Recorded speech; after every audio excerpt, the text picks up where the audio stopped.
Welcome to day 8 of Project Pack number 7. My name is Rick. Hi, I'm Maria, and today I thought I'd do something a little different.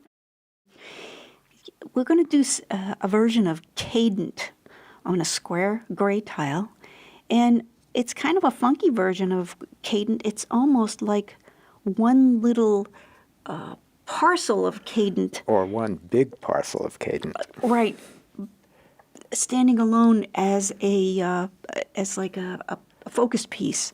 So we're only going to do this one fragment of Cadent and see what we do with that. I love the tangle, and it's not one that I do that often. It's usually a Ricky tangle, but I thought, oh, let's see what we can do with this. So I'm doing it pretty large. And you can see that those initial orbs that I put in, I made them all different sizes. I kind of liked that idea, and it goes together like a regular Cadent here with the swirling S shapes. And now I'm sort of auraing them, but the auras meet at top and bottom, sort of like a billowing, right? Like a billowing of the line. And using that same takeoff and land and just following how the shape would ripple out if it was anchored at both ends. Right. Which is kind of a nice way of auraing. Well, look at that. Just that in Even itself. just that and we'll do that in Cadent sometimes. Yeah, and there's a lot of movement in that. It has this feeling like it's dancing. It's like a breeze blowing. Right. So I'm doing it on the inside now, which is so beautiful. Look at that. How easy is that? Leaf shapes. Mm-hmm. I'm working with that darker blue-black PN. The PN, yeah. Yeah. Looks really nice on that paper. So you can see I'm thinking my way through this as we go along. And I've already done it once, but the first time I did it, I said, I wish I had done this or that. And so we're just sort of thinking our way through this, just like you would as you were doing it. So every time you do it, meaning every time you put down a stroke, it looks different. So you'll see that she's pausing to contemplate, okay, well, do I put one here? What's it asking for? So it always, when I watch Maria tangle it looks like she's in communication with the work itself. And I think in Zentangle, because you're not trying to replicate something, the tangles usually tell you what to do next. Right. You're looking at it and it's saying, no, okay, now do this. And I can see I'm just about done here. So look at that. I'm putting a narrower bead on the inside so that it gives it almost like a depth that you want to be looking down into that as opposed to it being up above.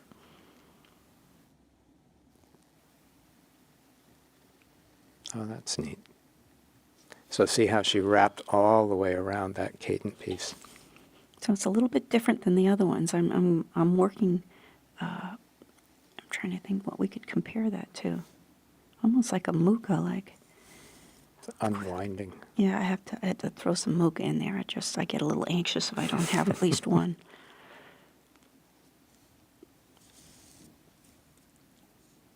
So Yeah, it's almost nice getting to look like a jack in the pulpit of some sort, or the way it's the curves are coming out. Another one. So because it's a standalone piece, I didn't have to worry about it being like in a fragment. This would have been difficult to do, probably. Although, I suppose I could try it. And I left a lot of this in when I edited the film first because I wanted to give you an insight a little bit into how Maria's approaching this and what her, interaction and thinking process is that she's going along, or feeling process. So right now what I'm doing is I'm placing it, because it's going to be a monotangle, I'm placing it on the tile to give it some, balance. So now I'm going in with the blue 01 micron, and it looks like I'm going to focus on some of these ribbons.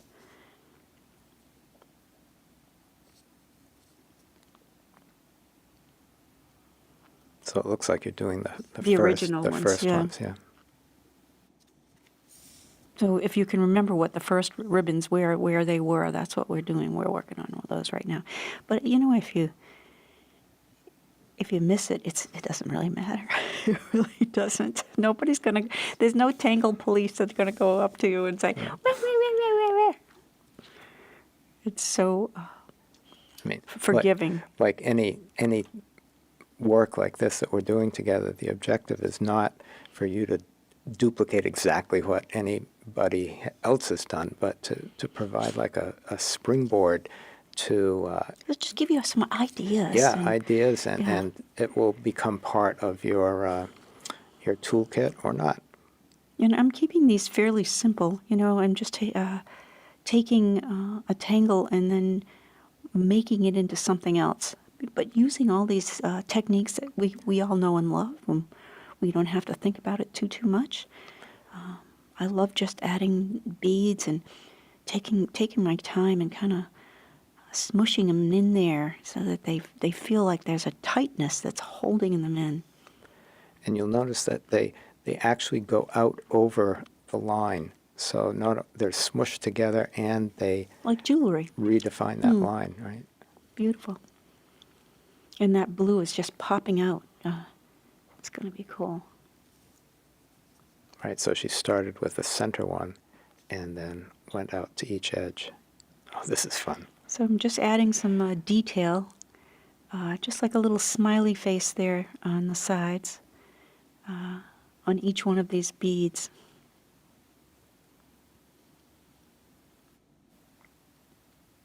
Has more like an etching effect, or engraving.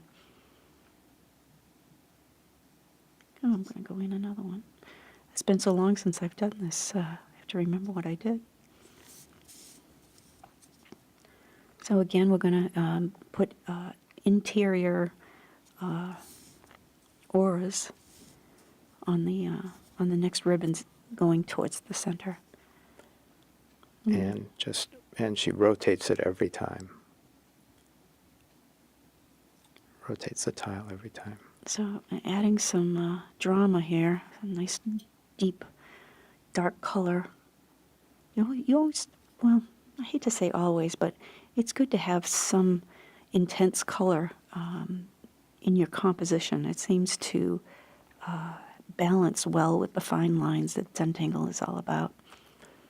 And a lot of times we'll think not only of the color balance, but also the contrast of straight and curve as well. Yeah. So that's both deep color and it's got very straight edges, which Again, is not like me. right, I know, but they're a little tilted. So Yeah, okay, I'll go with that. Well, that kind of looks pretty. So Yeah. you can see where we're going here. It's going to be, it almost looks like clothing from the Middle Ages, where they had a lot of these poofy, billowy clothes with all kinds of detail and tapestries and beads, and I love that stuff. It's really great. But I would wear this.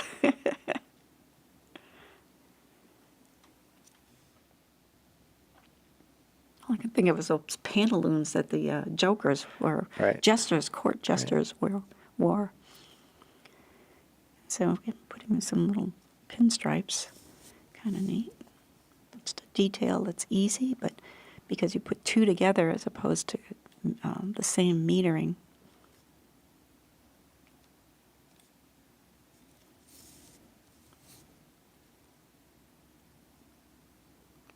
So it's a version of sort of like a patterned hollow bar here. She's defining with an aura the insides of all of these lovely billowing shapes, and then just filling each one of them with very basic tangles.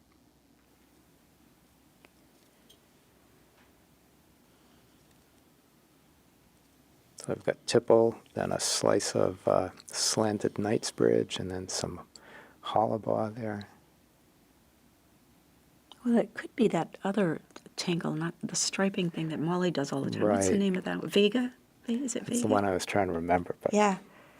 We're so bad with remembering names unless we have the list in front of us. So don't ever, beat yourself up if you don't know the name of a tangle, because, again, the police don't come and say, you can always look what it did up. they say? You know how police do that. Right.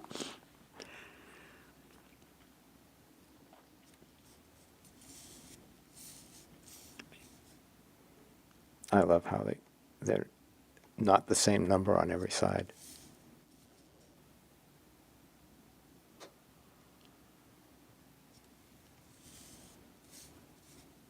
That light, thin blue and the dark, heavier blue, great combination. So I'm adding some of these. I love these very metered, structured little dark beads. They're almost like jet beads, and they haven't. I love the way they sort of sit, And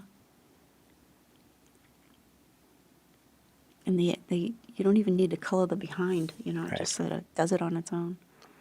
Well, I love the contrast of the almost those the striping of like the light tipple, then the darker Knightsbridge, then the light hollow bar, then the darker. You can see that I didn't beads. worry about the fact that there weren't 4 of those. Right. Didn't bother me That's at what all. I like.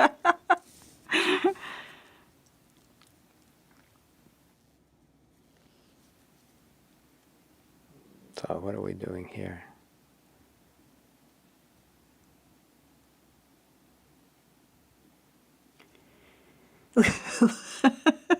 Look like What? teeth. Dental work, they call that dental They work do. on houses when they have that. There's a little dental work. But these are like smushed in, even more smushed in Little beads. squares. Yeah. Well, they're actually squarish. Yeah. I don't know. I don't Square know what- beads. Right.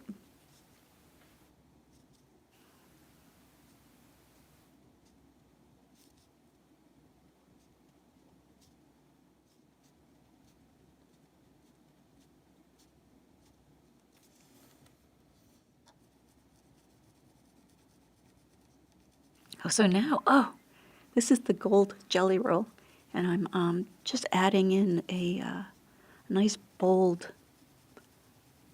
stripe in there. So this, Kinda the way nice. this pen works, the ink just comes out, and it's just, you can move it around You and just have to tickle the paper. Yeah. If you start pressing hard, it won't come out, which makes no sense at all, Right. But if you think about a ballpoint, the ballpoint has to just touch the paper for the ink to roll out. I love that contrast. Again, it's giving it a very regal look, right? Very, again, that Renaissance, overdone, royalty-looking stuff. So Wow. just remember, this is the gold will stay wet for a little bit. So see how she's holding the tile there. Oh, I already like the way it looks. Mm-hmm.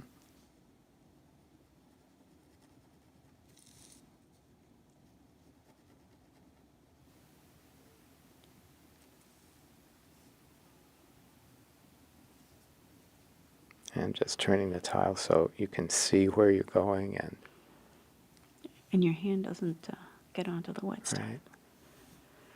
I love that.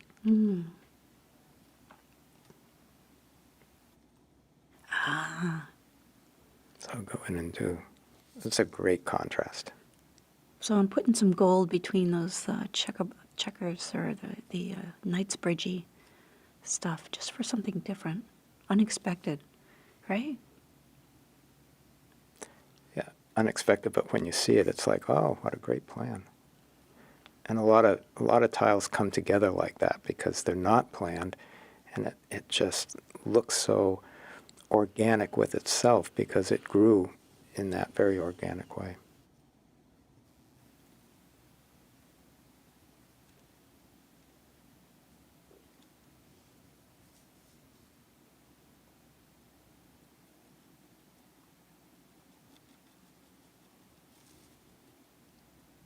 This is such a good example of something that's each step of the way is so simple and basic, yet when it's all put together, it looks overwhelmingly complicated, but you know the secret, so. So I'm thinking that, when you have something that's so decorative, that maybe if you have some spaces that are a little bit plainer, to balance off that, 1/3, 2/3 thing. 2/3 of it is pattern and 1/3 is plain. 1/3 is dark, 2/3 are light. There's that phi ratio thing that you like to have in there. Not perfectly, but just in the back of your mind for composition.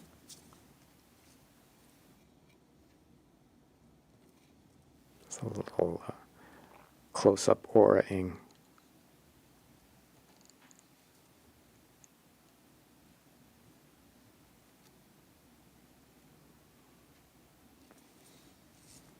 And then rounding in those corners just a bit.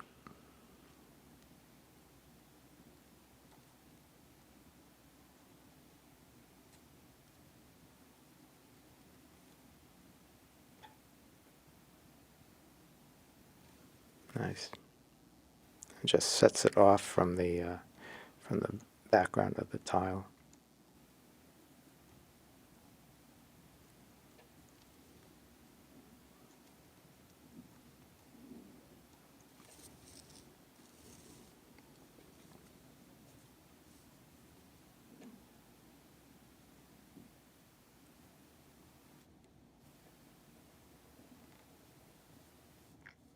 So on these Jelly Roll pens, I always keep like a scrap paper next to me that every once in a while you want to go and twirl the tip on a scrap paper just to clear it off a little bit. So I'm going in now with this beautiful charcoal, that blue charcoal pencil. After you let it dry. Right. And it's just enough to give it this lovely softness,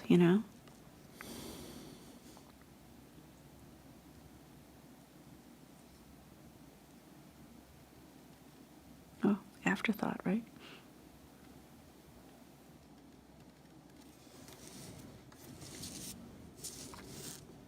Yeah, that was that little extra one there. Oh, that extra one. What are we going to put in there? Huh.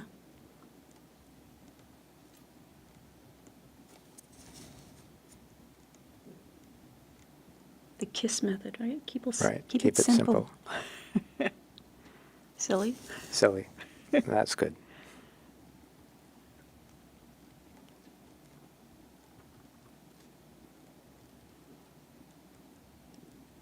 And I guarantee you, nobody's going to go around and count those, except for Rick. Don't have him anywhere near your pieces. But that's part of the charm. Mm-hmm.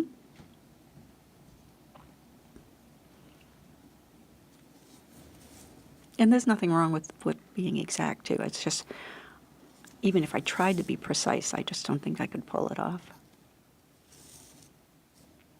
So I'm now adding some graphite to give it, to tone down the perfect color. You want, for me, in order to show some sort of reality, you got to tone down the color right from the pen, right from the tube. That's a big part of what I do.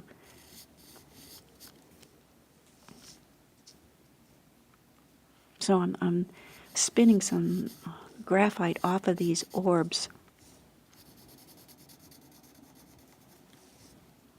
Almost like it's a spinner, remember those Right. paint spinners? But it's like they're winding down and creating a shadow there. So it's Even over the gold and everything. and you can work with the tangle as you're shading it. So when the tangle gets small and tight, it necessarily there's more ink there, so it lends itself to being darker. So you're just sort of reinforcing that with the graphite. Yeah, so you can now see that they're almost like look tufted. See how the orbs are pulling in all of this beautiful silk, and that's what it looks like is silk, right? And where it's winding together, it gets a little darker, moving away. And so you can also see that when you put the graphite down, it's just the beginning, because then you move it around. So what were we going to do with these orbs, right? I can never leave those alone. I'm going in with this darker pen, and I'm adding some love, just going around and adding details that might have wanted more Well, more come forward, presence more and presence. So the lines that were spinning off the orbs, so you can see them, the darkness. And I'm just going over the lines that are there. And also sometimes when you put the chalk down or the graphite down, it dulls the line a little bit. So just by restating it afterwards, it makes it crisp, and it's also reinforcing that it's getting darker in there. That's when I would do a tile, this is like my favorite part is, adding the shading and adding the contours that maybe didn't make it the first time around, or, highlighting some of these things. And you can see I'm going around the gold because the gold is hard to control. And if you go over the edges, you can see those lines a little better. But it also makes the gold really framed, and then it looks like it's peeking through the split in the blue. Yeah,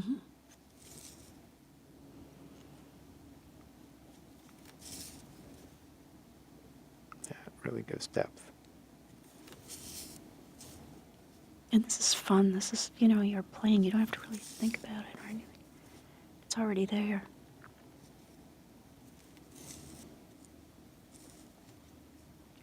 Beautiful. So I have my white chalk, General's chalk pencil that we all love so much, and adding some highlights on the silk, and just bringing it out to the sun. Reminds me of a Fabergé egg.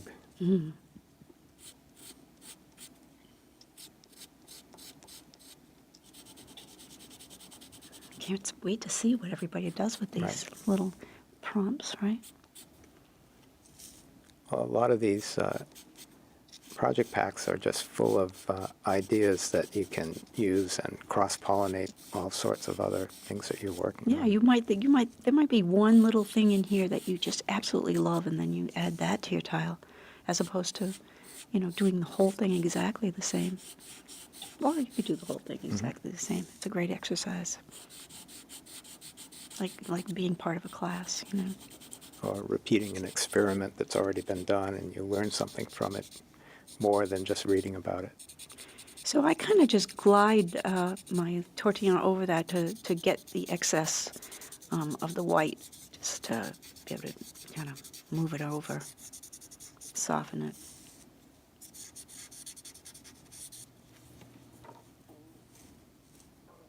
Nice. Oh, but there's more. But wait. But wait.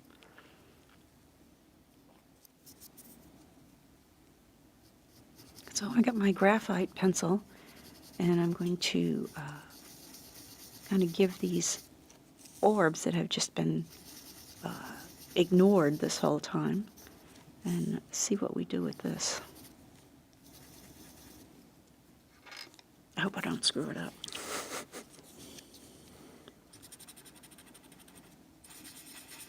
Oh, now they're like these beautiful freshwater pearls. Right.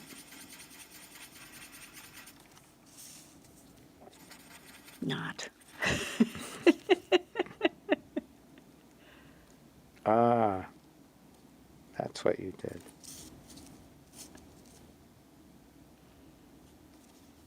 bring it into contemporary times, right? Or maybe it could be a piece on a suit of armor, right? And they screwed them in over the silk, and then it twisted the silk as it was Yeah. being Yeah, twisted in there, right? right. You see how she's flaring the ends there just a little bit. Probably where the screwdriver slipped. That's true. Here we go.